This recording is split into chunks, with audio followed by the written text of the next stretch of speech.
Okay. Yung yung function ng Me Time Studio na glue from the other opponent na glue. Kita ba? Okay? So, ayan. Okay. Number 1, why you should consider my nail glue as your top peak to the highest peak na kailangan nasa sa inyo din po ito. Na isa sa mga option nyo kapag sakaling naubusan man si JL Essential. Okay? Let's just say na meron ako i-discuss. Let's just say na ginamit nyo na si nail glue ko. Nag-ano na yung ano. Okay? So ngayon, since 2 beses ko nang napatunayan to sa inyo, yung iba hindi ko pa naipakita kasi hindi pa naman bumabalik yung ibang client ko. Okay? Isa pa lang yung bumalik na client ko using my glue. Okay? Ngayon, since naipakita ko na yon, meron lang akong i-discuss na kung bakit hindi mo na siya kailangan gamitan ng primer, ng base coat, or any other tawag dito, yung base gel or yung reinforce or builder gel sa soft gel extension natin. Bakit? Ang meron sa ingredients kasi na to is all-in-one purpose na po. Nasama na siya sa buong ingredients. Okay? Ipapakita ko yan sa inyo sa YouTube ko na lang ipopost kasi hindi ko rin siya maipakita yung the whole tawag dito, yung parameter niya, like the whole parameter ng meron sa certification nito. Ipapakita ko siya doon in translate para nang sa ganon malaman nyo yung totoo, yung ingredients na meron dito, nakasama po yung primer sa nail glue na to. Okay? As you can see, yung kamay ko na to, magwa 1 month na to sa February 15. So, kakapost ko lang. So far, wala akong reklamo kasi bakit? Bukod sa hindi naman ako naglalaba. Okay? Tsaka, andito lang siya, na andito pa rin yung glue niya. Andito pa rin yung kuko ko. So, I'm glad na meron na rin akong maipakita sa inyo, like, as an evidence na rin. Like, kung napapansin mo yung live video ko before, never akong gumamit ng any type ng primer. Okay? Let's discuss about the primer. Okay? Yung primer na gamit-gamit ko talaga way back long time ago, eto lang, hindi pa naubos actually to. So, sobrang dami pa. Ayan, punuan pa. Nabili ko to for at least 400 plus yung price niya. Ngayon, parang ilang buwan ko na, ilang taon ko na rin siyang gamit-gamit, puno pa siya. So, hindi ko pa gaano nauubos. Okay? Ang purpose lang ng Me Time Soft Gel Nail Glue, para lang sa ganon, at the same time, makakatipid tayo sa materials na gagamitin natin for soft gel glue. So, aside na bibili ka pa ng any type of primer para nang sa ganon tumagal yung soft gel extension mo, dito ka sa Me Time Studio na nail glue. Kasi nasa kanya na lahat yung ingredients na kakailangan natin as nail tech, as kagaya ko. Okay? O nga pala, i-discuss natin yung purpose pala, or kung ano, yun, purpose ng primer, na kung bakit isa din yan sa makakatulong sa atin kapag ka nagso-soft gel extension tayo. Kasi yung primer po kasi, based on my research na rin, it provide long-lasting enhancement or retention sa mga kuko natin. For example, natapos kang maglinis, natapos mo na siyang i-buff. Ngayon, yung nakagisnan kasi natin na prepping, kailangan meron din tayong itapal sa kanya na primer. Actually, etong primer na to, hindi siya isa na rin yan sa mga option na tinututukan ko as a brand owner. Yung primer kasi na to is acid base siya. Usually natatamaan ko yung natatamaan ko yung layer ng skin ni client. So may times na yung client ko nagrereklamo kasi nga sobrang hapdi daw yung area ng sa gilid na yon. So ngayon, minsan nagsasuggest lang ako na hipan mo lang ma'am, or hayaan mo lang ma'am, or ganon. Kasi mawawala din naman yung hapdi niya. Kasi ito kasi yung gamit-gamit ko na nasa Just Nail. Acid base kasi to. So, medyo delikado to kapag natatouch siya sa skin. So, bakit ko kamo ginawan siya ng paraan para piliin yung nail glue natin? Kasi, nakita ko sa ingredients dito na to, meron na pong kasamang primer. And one thing na maganda yung nail glue na to kasi hindi siya makaka-experience ng panghahapde. Okay? Unlike na lang sa acid base na primer na to, okay?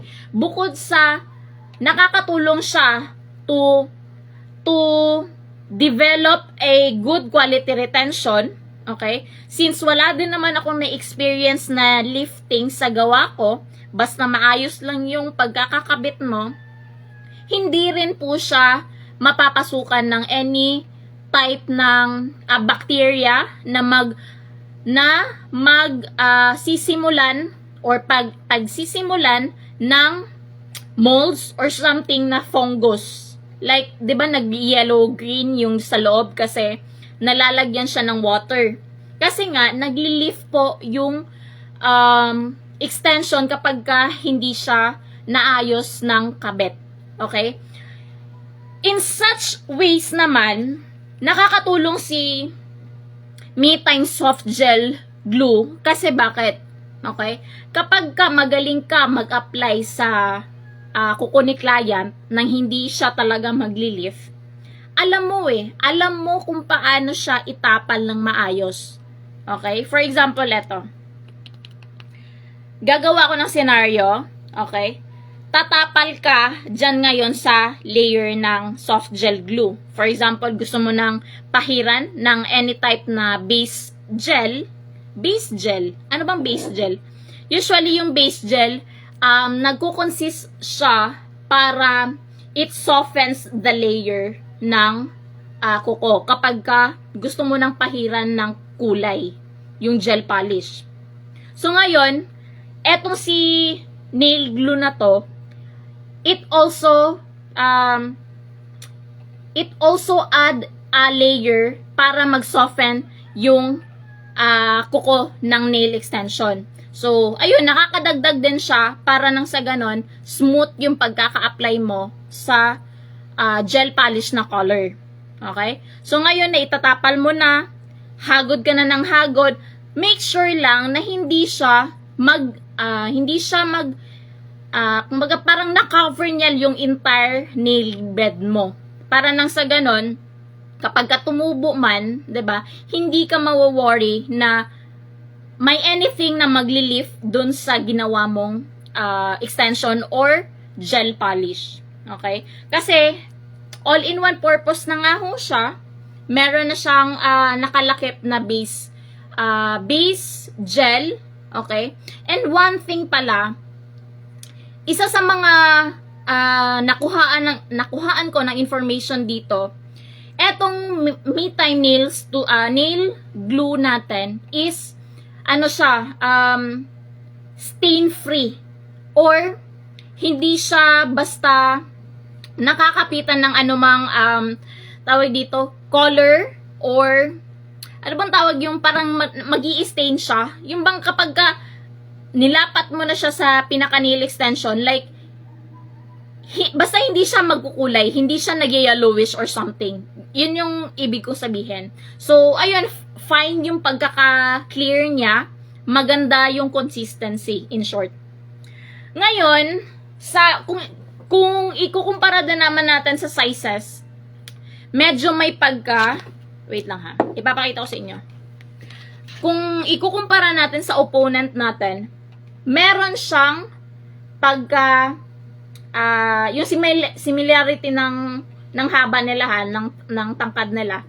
Mas matangkad nga lang itong battle natin kumpara dito sa JL Essentials na battle. As you can see. Ayan. Kaso nga lang, ang laman na meron si Me Time nail glue, which is 15 ml nga lang po siya. Mas kukonti nga lang kumpara siya sa JL glue. Well, kung magastos ka naman or kung hindi ka naman masyadong tawag dito, matipid, mabilis lang siya maubos, 'di ba? Ganun lang naman 'yun eh. Tapos ikaw na bahala kung paano siya tawag dito, i-budget or paano siya tatagal sa'yo para nang sa ganun hindi alam mo yan, maging ano bang tawag sa English nito? Basta maging ano ka naman, maging matipid ka sa pag-apply para nang sa ganun, tatagal din naman yung gamitan mo neto. Sa pricing naman, tinitignan ko siya kung paano ko siya ibenta sa inyo nang hindi naman ako malulugi, kahit papaano makakatulong in return sa inyo. Ang original price kasi ng JL ng opponent natin, ng JL Essential neto is nasa, I think, tumataginting na ng 200 plus, 250 plus. Ngayon, mas gusto ko siyang i-same lang sa price din natin sa opponent natin. 250 lang din nyo siya mabibili sa akin. Although wala pa naman siyang on hand, wala pa akong on hand neto, pero soon magkakaroon na rin naman. So ayun, so hindi kayo mabibigitan, like hindi ka tawag dito, hindi ka mapapaisip kung saan yung gusto mong subukan, 'di ba? Kapag sakaling maubusan man ng supply yung JL Essential, at least meron ka ding matatakbuhan kapag naubusan nga yung kabila. So ayun, so hindi ka lugi, like hindi ka affordable lang siya sa budget. So, ayun. Na-discuss ko na yung function na meron netong nail glue natin. Okay. Yung nakalagay ng JL Essential, all-purpose din naman sana to. Pero since hindi pa natin na-try sa kanya na walang primer, I don't think so kung magtatagal din ba. So, since priority natin yung nail glue natin, okay, nasubukan na natin, meron na tayong evidence at the same time. Ang kinagandahan din kasi neto, yung nail glue na to, pwede siya pang builder, pwede siya pang umbok na layer. Okay? Kahit naman kapalan mo yung layer ng nail bed na yon, okay, maganda pa rin po yung consistency niya. Okay? Then, sa consistency naman pala, eto, pareho lang din naman sila ng thickness. Like, wait lang ha, kasi paubos na siya. Ano lang natin. Kasi lagi ko kasi siyang sinusubukan. Yung consistency na to, pareho lang din sila ni JL Essential. Okay. Dadamihan ko lang ha para alam nyo yung consistency niya. Okay? Tingnan nyo ng maigi. Ganyan siya. Kabilis lang mahulog sa brush. Isa pa. So, may pagka-hard gel din yung consistency na type nito. Ayan, ganyan. Okay, diba? So, kahit papano, ganon siya ka-thick. Okay? Then, i-check ko lang yung consistency na meron si JL Essential. Which is, nagkakapareho lang din ho sila. Okay? For example, ito. Wait lang ha, kasi may nakapatong na ano eh. Okay, damihan lang natin para makita talaga. Wait lang. Okay, ganyan. Ay, wait lang. Wait lang. Konti lang kasi. Okay. Ganyan yung consistency ng JL. Okay? As you can see. Ayan. So, halos magkapareho lang sila ng consistency ng liquid na meron sila. Ngayon, nabasa ko din sa ingredients ng Me Time soft gel glue natin is yung nagustuhan ko, betaw. Tawag dito, ano bang, paano ko ba siya kapag kasakaling may mga layer ng, for example, tapos mo nang napahira ng kulay. Okay? Minsan, yung kulay ng gel polish, minsan nag-uumbok-umbok siya. Okay? Try mong subukan si nail glue na Me Time Studio. Kasi bakit? Nagpro-provide din to ng leveling system sa ingredients na to. Like, pwede mo din siya coveran yung layer na yon para to smoothen din yung nag-uumbok. So, like, 'di ba? Yung ganong klaseng technique, pwede siya gamitin. So ngayon, like, 'di ba? Ano ba bang kulang? Ano pa bang may sasuggest nyo kapag sakaling hindi nyo pa pipiliin yung nail glue natin, 'di ba? Ngayon, isa pa sa hinahanap ko din dito sa nail glue natin is nakakatulong din po siyang protektahan yung mga chrome gel, chrome powder na meron tayo. Like, for example, meron kang nail art na chrome. Okay? Namumblema ka kung paano siya i-cover up kapag wala kang magandang klase ng adhesive. Okay? Adhesive. Ngayon, kapag isa din to sa mga mapipili mo, yung reinforce, all-in-one purpose din to, reinforce, tsaka pang-cover up ng chrome powder para maglo-long last siya sa nails mo. Like, hindi siya basta mabubura yung powder na yon. Kapag binili mo kasi to, meron din kasing ingredients si nail glue na to. So, nakakadagdag din siyang suporta kapag gusto mo ng ganong adhesive na pangmatagalan talaga. So, ayun, marami pa akong isa-sample neto. Okay? Actually, siguro palagay ko pupunta ako ng ngayon, ng mall. Mangunguha tayo ng mga client later on. Kapag hindi ako tamarin, nag-close lang ako ng vlog doon kanina sa Robinson kasi palobat na kasi ako. So, hindi na siya kakayanin ng phone ko. Siguro mamaya-maya, since nakapag fully charged na tayo, siguro babalik ako doon sa mall, near sa Uptown lang. So, samahan nyo ako doon, mag-vlog ako doon, para nang sa ganun, makakuha tayo ng pwedeng i-challenge, mabigyan ng free nail extension using our glue, and I'm gonna ask their feedback kung gaano siya tinagal sa kuko nila. So, at least man lang, 'di ba? Ayun, meron tayong pruweba na may papakita sa inyo.